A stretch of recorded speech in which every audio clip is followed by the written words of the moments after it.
नमस्कार दोस्तों PCS academy में मैं आप सभी लोगों का स्वागत करता हूं। और दोस्तों, हम लोगों की यूपी पीसीएस मेंस 2021 के लिए आंसर राइटिंग की सीरीज़ चल रही थी और उसी सीरीज़ में अभी तक हम लोगों ने जो है 155 नंबर पार्ट तक देख लिया था। आज की डेट में हम लोग 156 नंबर पार्ट को देखेंगे।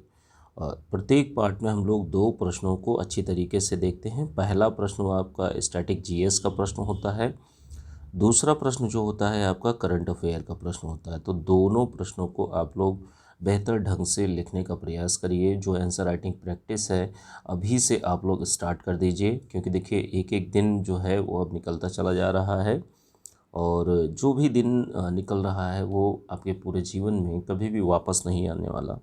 तो आपको 2021 में अगर नौकरी लेनी है तो इन चीज़ों के बारे में बेहतर तरीके से अभी से आप लोग आंसर राइटिंग स्टार्ट कर दीजिए, क्योंकि सोचते रहेंगे तो सोचते ही रहेंगे और करने वाले आगे निकल जाते हैं। तो ये आपको सोचना है किस तरीके से क्या करना है, ठीक है। प्रारंभिक परीक्षा और मुख्य परीक्षा दोनों की तैयारी आप लोग एक साथ करिए कि जैसे 1 से 1.5 घंटा जो है आप मेंस के लिए दीजिए और बाकी का जो है आप पीटी के एग्ज़ाम के लिए रखिए, ठीक है, जिससे आपके दोनों एग्ज़ाम क्लियर हों, प्रारंभिक परीक्षा और मुख्य परीक्षा। तो इन चीज़ों को ध्यान में रखते हुए आज से ही आप लोग आंसर राइटिंग स्टार्ट कर दीजिए, ठीक है। और जिनको नहीं स्टार्ट करना उनको कोई स्टार्ट भी नहीं करवा सकता, ठीक है। तो आइए आज के प्रश्न को देखते हैं। आज का प्रश्न जो है पेपर सेकंड का प्रश्न है। प्रश्न संख्या 311 है और 200 शब्द सीमा में इस प्रश्न को आप लोगों को लिखना है। तो अच्छे से इस प्रश्न को आप लोग लिखने का प्रयास करिए। लिखने से पहले कुछ सावधानियां ध्यान में रखनी होती हैं कि जैसे जो ग्रामर की गलतियां हैं वो आपसे नहीं होनी चाहिए। जो इंट्रोडक्शन पार्ट है, बॉडी पार्ट है, कंक्लूजन पार्ट है, तो तीनों पार्ट में आप लोग एक एक कोटेशन, कविता, श्लोक, मूवी के गीत, बोल, इन सारी चीज़ों को ऐड करिए और अच्छे से जो प्रश्न लिखने के लिए दिया जा रहा है उसको बेहतर ढंग से लिखने का प्रयास करिए। प्रस्तुतिकरण के संदर्भ में कुछ चीज़ें हैं कि जैसे कुछ फ्लो चार्ट है, डेटा है, डायग्राम है, तो इन सारी चीज़ों का समावेश करिए और जिससे कि आपका प्रेजेंटेशन अच्छा हो, आपको अच्छे मार्क्स मिलें। देखिए जो आपका उत्तर होता है उसमें स्वच्छता बहुत ही ज़्यादा ज़रूरी होती है, क्योंकि स्वच्छता एग्ज़ामिनर को भी अच्छी लगती है कि आपने साफ साफ और दूर दूर लिखा है। एक लाइन और दो लाइन के बीच में थोड़ा सा गैप रखिए। आपकी हैंडराइटिंग अगर नहीं भी अच्छी है तब भी आपको अच्छे मार्क्स मिलेंगे, लेकिन हाँ, थोड़ा सा स्वच्छता रखिए, बस इतना रहे।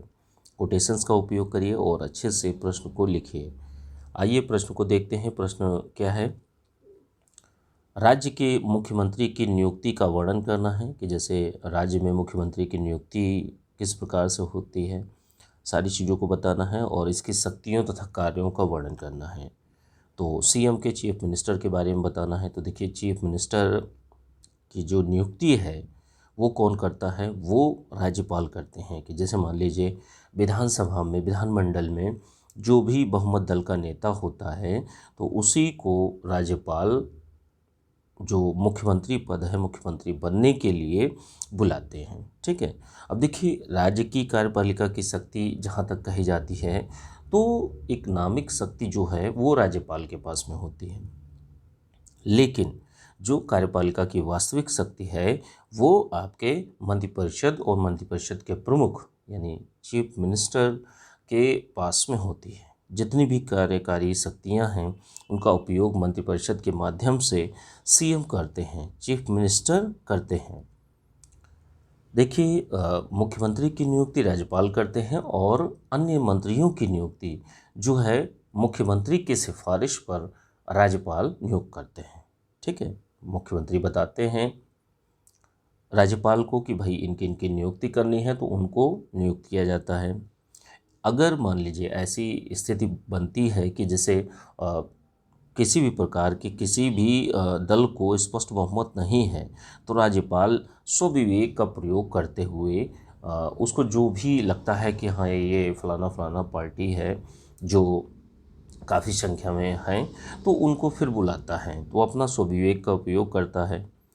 और कुछ योग्यताएं हैं कि जैसे भाई बहुत ही ज़्यादा ज़रूरी होती हैं कि जैसे जो सीएम है यानी चीफ मिनिस्टर है, तो चीफ मिनिस्टर को दोनों सदनों में से आपके विधानसभा और विधान परिषद, जैसे लोकसभा और राज्यसभा होती है वैसे ही राज्य में विधानसभा और विधान परिषद है।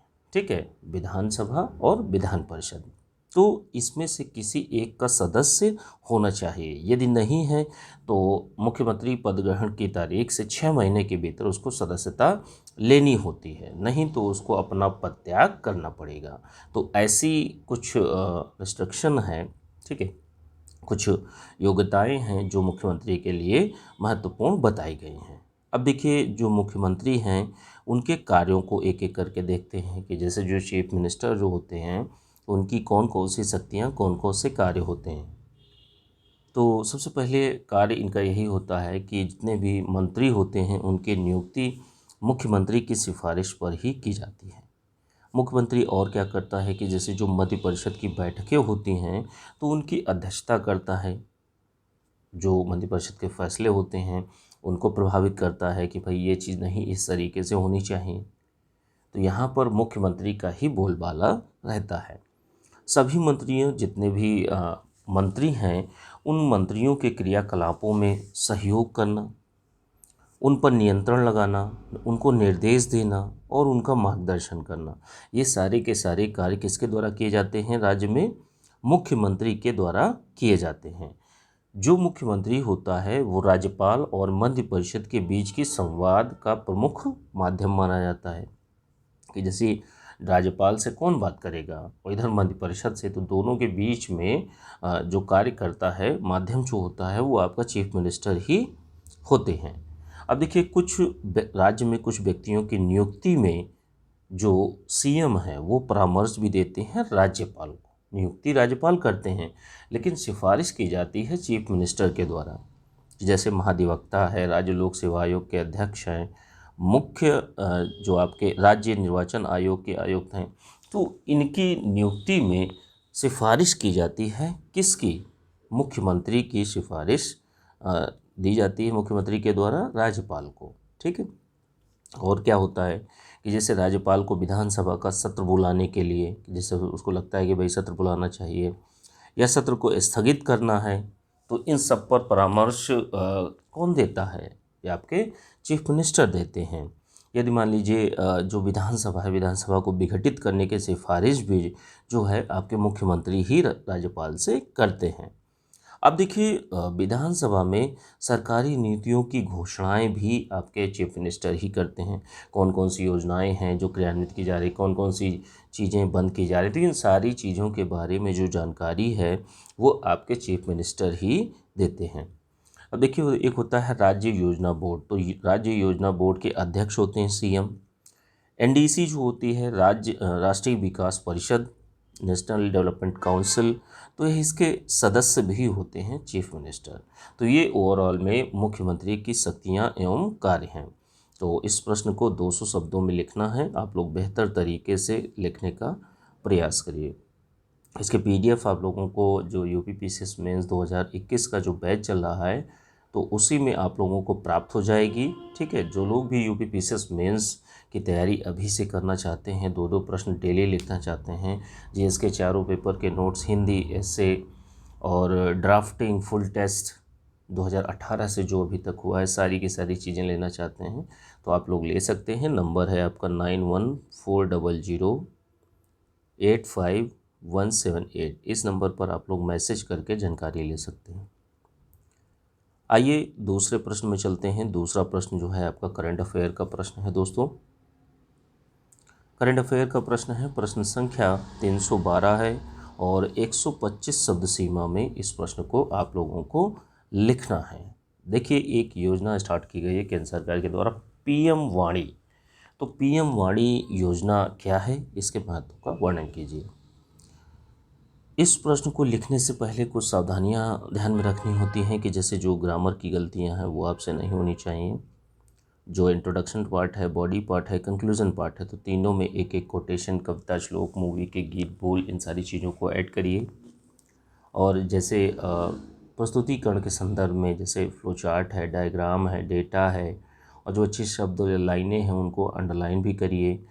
अपने उत्तर में स्वच्छता बनाए रखिए और ग्रामेटिकल मिस्टेक बिल्कुल भी नहीं होनी चाहिए, ठीक है। तो इन सारी सावधानियों को ध्यान में रखते हुए आप लोग बेहतर तरीके से इस प्रश्न को लिखना है। देखिए, प्रधानमंत्री जो वाईफाई एक्सेस नेटवर्क इंटरफेस है, इसको पीएम वाणी नाम दिया गया है, ठीक है। पीएम वाणी का फुल फॉर्म क्या नाम है? वाईफाई एक्सेस नेटवर्क इंटरफेस, ठीक है। तो यह योजना स्टार्ट की गई है। अब इसके बारे में दो प्रश्नों हैं कि भाई पीएम वाणी योजना है क्या, और दूसरा प्रश्न जो है वो आपका जो पीएम वाणी योजना है इसका महत्व क्या है। तो भाई वाईफाई से संबंधित है और सार्वजनिक जगहों पर वाईफाई का महत्व, ये सारी चीज़ें आप लोगों को बतानी है कि क्या क्या है। अब देखिए, सबसे पहले जानते हैं कि पीएम वाणी योजना है क्या। तो इसका नाम ही, इसका फुल फॉर्म की बात करते हैं तो पीएम प्रधानमंत्री वाईफाई एक्सेस नेटवर्क इंटरफेस इसका नाम है। उद्देश्य क्या है? उद्देश्य ये है कि सार्वजनिक स्थलों में वायरलेस कनेक्टिविटी को बेहतर बनाना, कि जैसे आप कहीं भी सार्वजनिक स्थल, बस स्टैंड, हवाई अड्डा, कहीं पर भी सार्वजनिक स्टैंड पर हैं, आपको इंटरनेट मिले, वो भी फ्री में, ठीक है। आप कोई ऐप का इस्तेमाल करके या किसी पोर्टल के माध्यम से आप जाकर लॉगिन करके आप इंटरनेट को यूज़ कर सकें। अब इसमें देखिए, प्रोवाइडर, हितधारक जो स्टेक होल्डर हैं वो कौन कौन से हैं।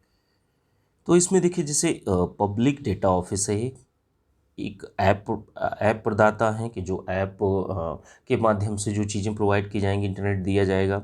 और एक होता है क्रेडिट रजिस्ट्री। तो क्रेडिट रजिस्ट्री के माध्यम से जो डेटा है वो उसको प्रबंधन किया जाएगा कि उसके माध्यम से किन किन व्यक्तियों ने इंटरनेट को यूज़ किया है, क्या यूज़ नहीं किया, इन सारी चीज़ों की जानकारी मिलेगी।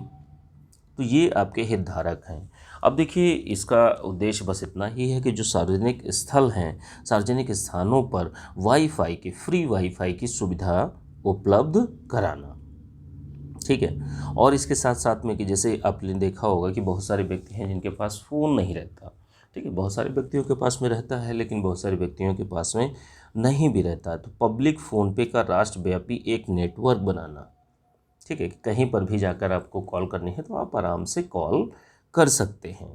तो ये आपका पीएम वाणी योजना है, जिसको कहा गया है प्रधानमंत्री वाईफाई एक्सेस नेटवर्क इंटरफेस। अब आइए इसके महत्व को जान लेते हैं कि सार्वजनिक वाईफाई के क्या क्या महत्व है, क्या इम्पोर्टेंस है इसका, इसको जान लेते हैं। तो देखिए, इस पे अल्प व्यय की बात कही जाती है कि जैसे भाई जितनी भी कंपनियां हैं, जो अलग अलग लोग खर्चा करते हैं, तो उनसे बचत होगी, ठीक है। व्यय कम होगा, जो भी उनको रिसोर्सेज हैं, जो भी उनकी रिक्वायरमेंट है उसके अनुसार, जितने भी भवन हैं, हवाई अड्डे हैं, तो इन पर क्या है, वाईफाई की कनेक्टिविटी को बेहतर करना। तो इसी के लिए सार्वजनिक वाईफाई का बहुत ही ज़्यादा महत्वपूर्ण हो जाता है। टेलीकॉम नेटवर्क पर भी बोझ कम पड़ेगा, कि जैसे अभी ज़्यादातर लोग क्या है, कहीं ना कहीं किसी न किसी टेलीकॉम कंपनी ऑपरेटर के माध्यम से इंटरनेट का उपयोग करते हैं। तो अब क्या होगा, इसके बाद में अगर वाईफाई ही सारी चीज़ें फ्री में मिलने लगेंगी, ठीक है, या कुछ पैसा देकर, तो ऐसी स्थितियों में टेलीकॉम नेटवर्क पर भी जो टावर लगवाए जाते हैं ज़्यादा से ज़्यादा, तो ऐसे में ऐसी जगहों पर जो वाईफाई की सुविधा है वो सरकार के द्वारा उपलब्ध कराई जाएगी। उपलब्ध क्षमता का उपयोग भी होगा, कि जैसे हमारे यहाँ जो फाइबर नेटवर्क इंस्टॉल किया गया है, 2018 में लगभग इसकी कीमत जो आई थी 110 अरब का निवेश किया गया है इसमें। लेकिन अगर उपयोगकर्ताओं की बात करें तो अभी 1% ही उपयोगकर्ता ने, लगभग 11 या 12 लाख लोग ही उसको यूज़ कर रहे हैं, ऑप्टिकल फाइबर का। तो ऐसी स्थितियों में क्या है, जो उपलब्ध क्षमता है उसका अच्छी तरीके से दोहन हो सकेगा, उसका जो अच्छी तरीके से उपयोग हो सकेगा। और क्या है कि एक रिपोर्ट में कहा गया है कि सकल घरेलू उत्पाद में भी वृद्धि होगी, कि जैसे इंटरनेट उपलब्धता में अगर 10% की वृद्धि होती है तो जीडीपी में कहा जाता है कि जितनी भी हमारी ग्रॉस डोमेस्टिक प्रोडक्ट है उसमें 1.4% की जो ग्रोथ है वो देखने को मिलेगी। और क्या होगा, सार्वजनिक वाईफाई के महत्व के बारे में जब हम लोग बात करते हैं तो इससे क्या होगा कि समाज में इंटरनेट का प्रसार होगा, लोगों तक पहुंच होगी। जो लोग नहीं खरीद पाते या जैसे जो लोग स्मार्टफोन नहीं यूज़ कर पाते, ठीक है, तो उन लोगों के लिए क्या होगा कि वो लोग भी अब अच्छे से चीज़ों को, जो इंटरनेट है उसका इस्तेमाल कर सकेंगे। रोज़गार के अवसर भी उपलब्ध होंगे, ठीक है। तो जो भी प्रदाता हैं वो कहीं ना कहीं जो लोग हैं उनको अपना उनको जॉब देंगे, तो ये भी एक बहुत अच्छी बात होगी।